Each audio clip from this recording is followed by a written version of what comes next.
Okay, hello, anyone who's watching this recording. I'm here with some of the participants, and this is just the recording of our talking about the case study and other issues. Okay, so you're happy, Lee? Yep. Yep. How about you, Claire Marie? Are you happy? Yep. And Katrin? Yep, I just joined, so I haven't heard the whole answer, but yeah, we'll see. All right, no, that's cool. Now, what I thought I might do then, if you don't have any specific questions for me, I might just share the screen with you and go through the case study overview as I did last week. You have to forgive me, I'm so still learning this business, but here we go. You've all gone over to one side. I'm sharing my screen and I'll pop this up here. And look at that. Can you see that? Yeah. Woohoo! Feeling very pleased with myself. Right, okay, so this is, I think, maybe a better format. So the first set of issues, all right, now this is where it starts to get a little confusing, isn't it? I was going to have the actual case study from the book up on the other side, but I'm not exactly sure how to do that so you can see both. That's page 119. Are you finding the ebook easy to use? I have a hard copy. You've got a hard copy? Oh, okay, that's good. Sorry. Oh, look at that. My internet connection doesn't like the fact that we're all talking and I've got this too. Okay, so well, this is the case then anyway. So they're basically giving us the Global Motors case. Look, honestly, I probably would have preferred to have written something more specific to Australia, but I inherited this subject quite late, and I haven't been able to. I've tried to adapt as much as I possibly could to our context, but the case studies were just one thing I just had to let go. So these are pretty significant case studies on a really large scale, but at the same time, it's it's valuable stuff, and we can bring it down to small scales. Most of the marketing research that you would do in a business generally wouldn't be at this massive scale, but I guess it's good to talk at that level. Okay, so I assume you've had a bit of a read of this. Nick Thomas has been considering some of the issues identified in case 3.2, so I think we discussed that last time. So essentially, he's thinking about what is he thinking about? I'm just trying to remember what I've done. Oh, what types of research he needs. Okay. So we're talking about research design. Sorry, I've just been recording the lectures for next week. And so my head's actually in next week. I'm still thinking. Right, so this week we're still talking research design. So we're thinking about how we might design the research to answer the research questions that he's posed. And just to restate for you, Katrin and Claire Marie, who didn't maybe hear before, you don't have to state your research objectives in any really specific way. You just need to be clear and you need to be able to answer the actual questions. It just needs to be simple. Keep it as simple as you can. That's the most important thing for a research question. Okay, so first set of issues. Right, here we go. So how consumers feel about certain issues, how important these issues are to consumers, and what terms consumers use to discuss these issues. What type of research design would you suggest and why? Does anybody want to volunteer? I will. Hello. Yeah. Was that a yes or a no? Yeah. Yeah, go for it. I think exploratory research like focus groups, because it'll help us get some background information and better define the problem. Yep. It'll also help us answer those questions that were written in the case study, like will they think they're too radically different? Do they prefer fuel efficient cars? Will they miss the luxury options? Yep. Absolutely. So you're going out there and you're thinking about feeling your way, because it's a bit hard to design a survey or anything like that if you don't actually know what questions you need to be asking. Yeah, I feel it's kind of like narrowing the path down, so you know which direction to go. Yeah, absolutely. That's right, and I think that's my first one. Exploratory research, there we go. It's at the beginning of the research, and that's when you usually do exploratory research. It gives you the background information. It helps you define terms. So there might be things that people are talking about that you don't understand, and it helps you sort of get a bit clearer on maybe your language and how you're speaking to the consumer and how they're speaking to you. Helps you clarify the situation and establish research priorities. The next, well, actually I should say, establishing research priorities is exceptionally important, especially if you're having to pay for the research. You need to work out where your budget lies, and so if you've got research priorities, you can think about what things you need to do first, second and third, because you might not be able to do your third one. Okay, also using secondary sources, because there's a lot of information already available. You can, scrape a lot of data off, public sentiment and what people are thinking about, how consumers feel about issues is reflected in social media and commercial media and all sorts of other places. So that's, it can give you sort of a general feel. There's research out there at the moment saying that people are more concerned about climate change in America than they ever have been, which is really interesting given their choice of president. So there's a whole bunch of trends that are happening that, this may be a time that you could release a vehicle, whereas maybe you couldn't have done it 2 years ago when people weren't thinking about it so much. So that's where the secondary sources come in. You can actually find a huge amount about what a lot of people are thinking. There's also the sentiment surveys and things that AC Nielsen does. There's, I think, a thing in America called the American Community Survey or something, which gives you an idea of what people are like, the community sentiment, which is an ongoing longitudinal survey. So you can see the trends of where people are moving, more or less concerned about this. And focus groups. There you go, Lee. Thank you. So that the exploratory research would probably include focus groups. This is sort of says it's as a sort of a different one, but I would say that as I conducted my exploratory research, I would be doing focus groups. That's exactly how I would start any research project, be it for a global motor car company or to, last year we were thinking about doing a research agenda, doing some research projects in Cairns, and we actually held a series of focus groups with all the industry to find out what priorities they wanted us to focus on for research. So, it goes all across all scales. We only had 25 participants in our focus groups, but that was plenty to generate an agenda for research for us and probably for other cities like us. Right, okay, the second set of issues. I know I talk a lot, and I'm sorry. Oh no, it's only 12:10. I just don't want to talk at you for the whole time. Does anyone have any questions about that before I move on? No?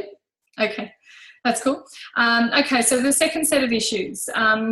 Desirability among US car buyers for each of the proposed models, demographic characteristics of car buyers as well as their media habits. I always find this a little bit hard because it's such a long description in the book to remember exactly what they were specifically saying.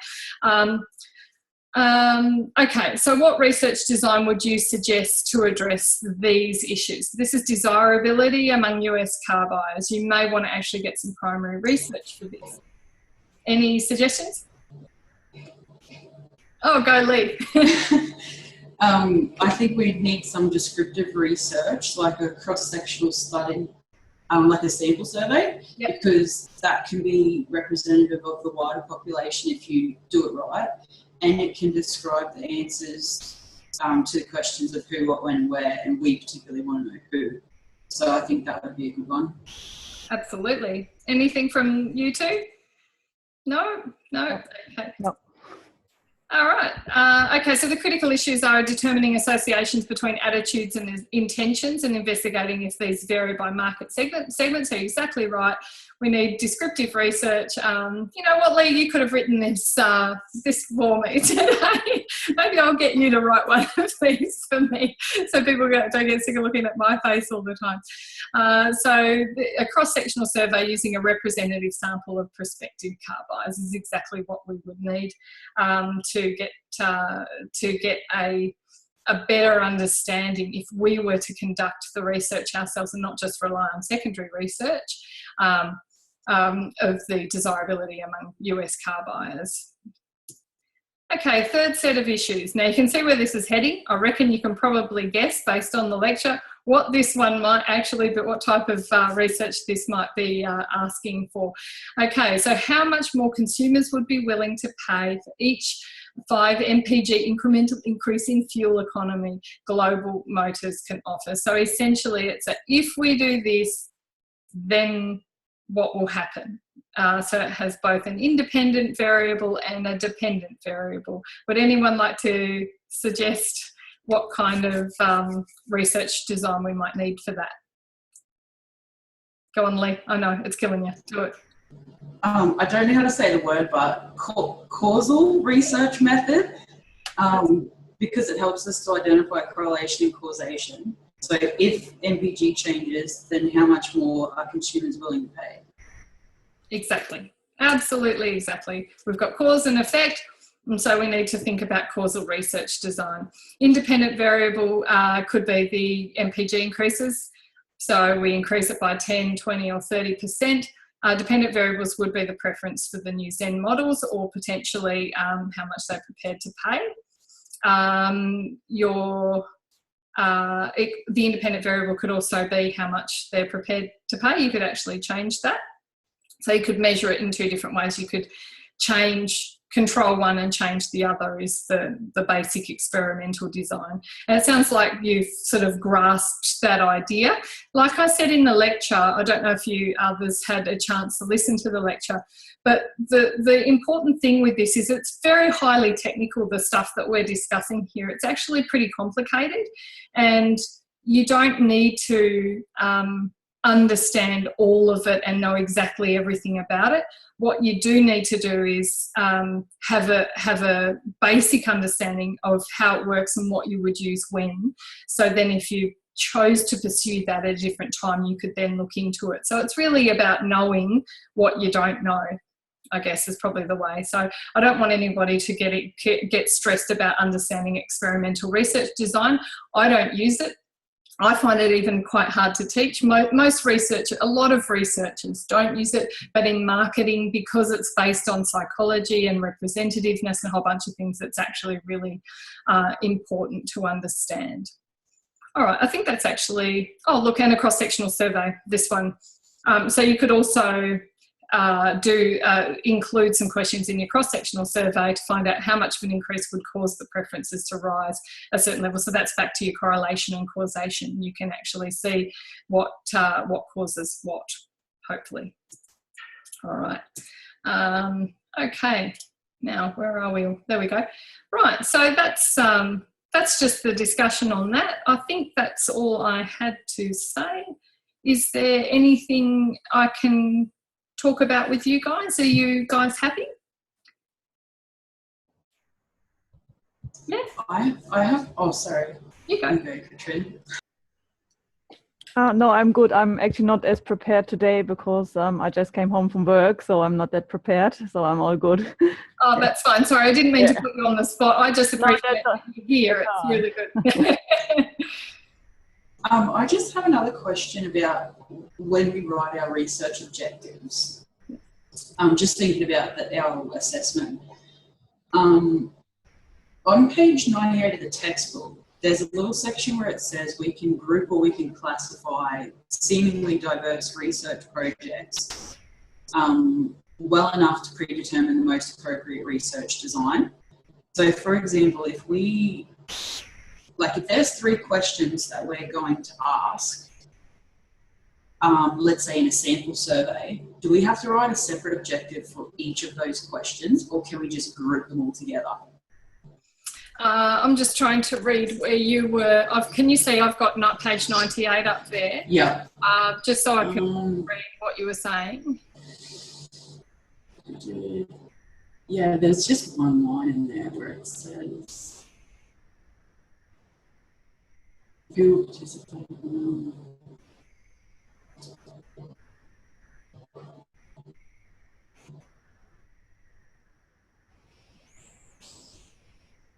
Sorry, I'm just quickly trying to read. Sorry, that's totally fine. It's just that because you said it to me and I'm kind of listening, but I was, I want to make sure I answer your question well. Yeah. You can re-ask it instead, if you like.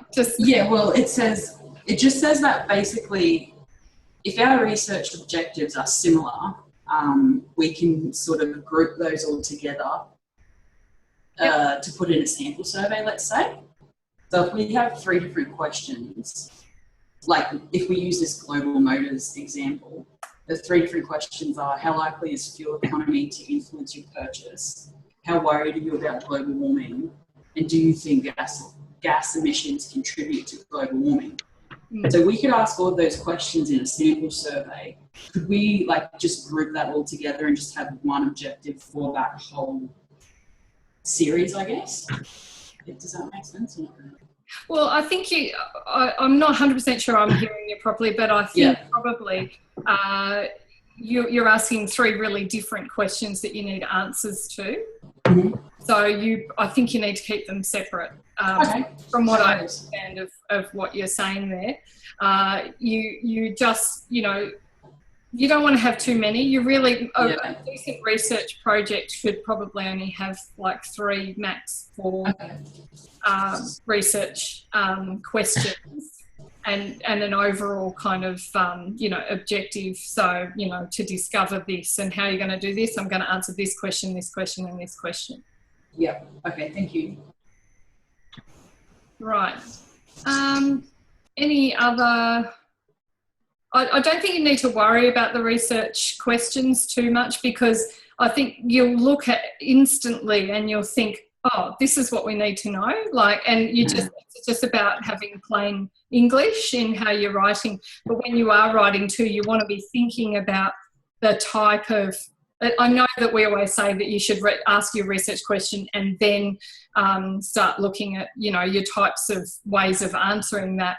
But as a researcher who actually researches all the time, I'm instantly thinking about how I would carry that out, because there's no point in asking a question like, a really topical one for me is, how do people feel in the city when they're experiencing the city? That's something that I research at the moment. And it's a really tricky one, because how do you ask that? So it's hard to ask that question without thinking about how I'm going to find out the answer to that. And I think it's really important to be aware of where you might be taking it when you're asking those questions, that you feel confident. And it just makes it a lot easier and nicer to do research when you've got a really clear idea of how you're going to go about actually delivering the answers to your questions. Yeah. Any other questions? No? We're all good? I have one more. Sorry to be annoying. Great. I'm going to get in while the going's good. Yeah. I've been reading through just the assessment criteria and stuff, and I think it might be maybe a leftover from previous term or something. Sorry. Get rid of it all. Yeah, I know. There's so much, but assessment.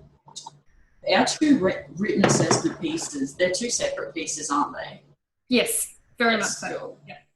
That was all, because I think in the outline for assessment 1, it says, please note you don't have to do any of this research that you're planning. That will be part of assessment, blah.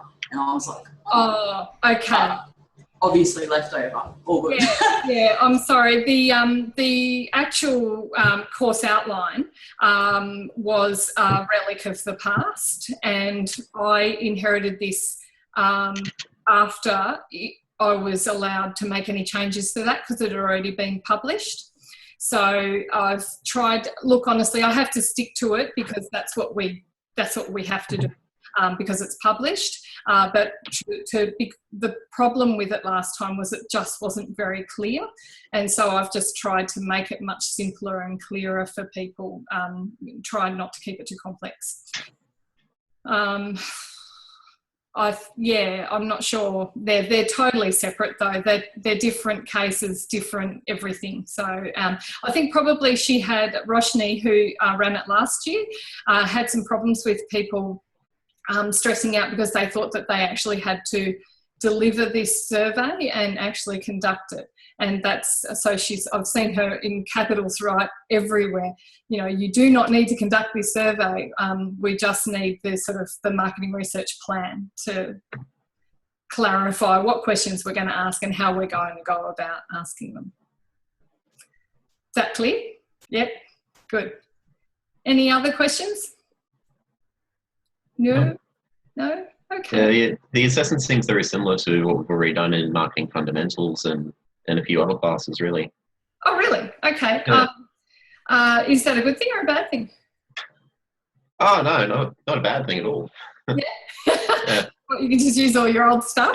Yeah, I was just saying it's fairly easy to understand for me because I've already done it. Great. Yeah, no, that's good. As long as it is easy to understand, I'm trying really hard to sort of simplify it and get it back to, an undergrad sort of subject. At the same time, we're introducing a whole bunch of marketing fundamentals here, sort of principles of research. But in the next couple of weeks, as we start looking at SPSS, it sort of introduces a different flavour to it, and some people, if they're not 100% confident with numeracy, may find it a little tricky to do. I don't think they should, because it's pretty straightforward and maybe we just need to be showing it really clearly and easily, but it can be a little bit challenging for some people. So hopefully we're sort of building on foundations and then we'll be able to stretch you out into that area of analysis. I was going to agree with Shane. I was low on these first couple of weeks because I'm a marketing major too, and I'm like, oh yes, finally a subject in my stream. Because I did statistics last term, and I was like, no. I really do feel for you. Statistics is, here I am, we're going to be talking about statistics, but it's like, it is another language. It is quite tricky. So you're both marketing managers, are you? Majors, yeah. Oh, okay. Yeah, I was so confident that I would fail statistics that I took the entire term just statistics. I did exactly the same thing, Shane. Exactly the same thing. and so you probably know more about statistics than I do now. Yeah, I actually found it pretty easy. I was surprised. Oh, that's good. That's good. Well, you're probably a teacher. Yeah, no, that's excellent. My background's actually qualitative research, so I don't use statistics very often. So I will welcome your input if you look at me and say, hang on, that's not what our textbook says, and I will welcome your feedback on that. Yeah. Oh, geez. Anyway. Yeah. The assignment that I'm really worried about is business integration, really. So this one's going to be easy. Oh, good. Okay, I'm glad to hear that. That's what I want to hear. From basically the feedback that I've had from people who taught this last year was that the online quiz is hard because it's very specific to the textbook. It's textbook generated questions. And I had to keep that because I just couldn't rewrite, 300 questions quickly. So we've had to stick with it this time. But that is the one, I'm including certain things in the lectures that are specifically addressed in that online quiz. So it will be... I like having the chapter quizzes as well that you put on each week for Moodle, like just having practice and getting familiar with it. I think it makes me feel more calm. That's really valuable for anyone who's really keen to sort of do that assessment well. I think they'll really help you, those questions. I don't think they're exactly the same, but they're in the same vein. So you've got a really good, you'll have a lot more confidence. If you feel you can answer those questions, you should be okay in the actual quiz. Cool. All right. And no other questions? No.